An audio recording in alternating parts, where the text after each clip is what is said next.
transformer tout ce qui est en toi. Au nom de Jésus. Amen. Amen. Est-ce que tu peux acclamer pour Jésus?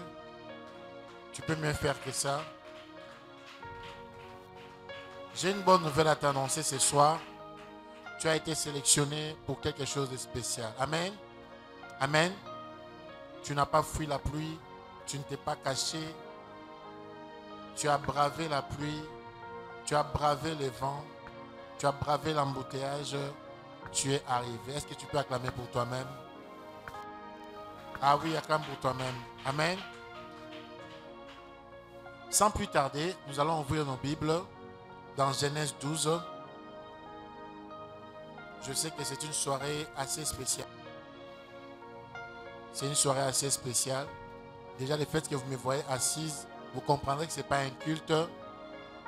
C'est un transfert de connaissances. Amen.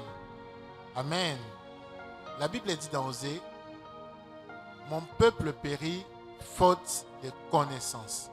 Mon peuple, Ésaïe dit, mon peuple va en captivité faute de connaissances. Alors samedi d'habitude nous n'avons pas de programme, mais ce samedi par la grâce de Dieu, nous avons voulu parler d'un sujet qui a trait au mariage. Comme vous le savez, parmi les choses que Dieu nous a données comme grâce, c'est aussi encadrer les aspirants ou les mariés, les aspirants au mariage, les mariés, les divorcés, tout ce qui concerne le mariage.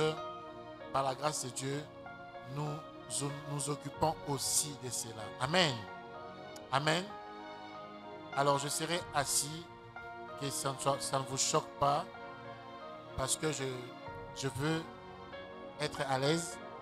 Comme je dis, ce n'est pas un culte, mais c'est un transfert de connaissances sur l'esprit du célibat. Dis à ton voisin l'esprit du célibat.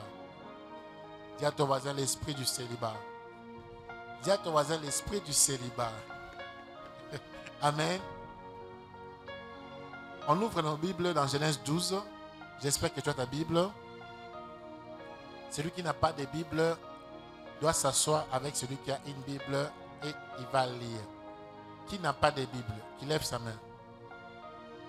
Qui n'a pas de Bible? Jemima, tu n'as pas de Bible. Divine, tu as une Bible. Au téléphone en plus. Ce n'est pas le sujet du jour. Genèse 12 à partir du premier verset. Amen.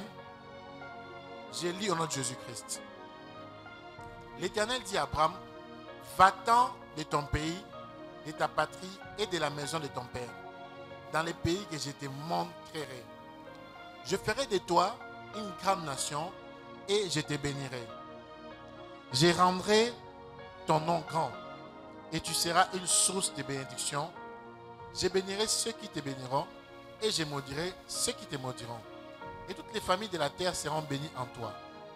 Abraham partit comme l'Éternel lui avait dit, et Lot partit avec lui. Abraham était âgé de 75 ans, 75 ans, lorsqu'il sortit de Charan. Abraham prit Saraï, sa femme, et Lot, fils de son frère, avec tous les biens qu'il possédait et les serviteurs qu'il avait acquis à Charan.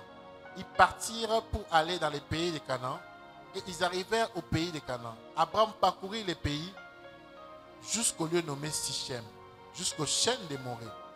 Les Cananéens étaient alors dans les pays. L'Éternel apparut à Abraham et dit, je donnerai ce pays à ta postérité. Et Abraham bâtit là un autel à l'Éternel qui lui était apparu.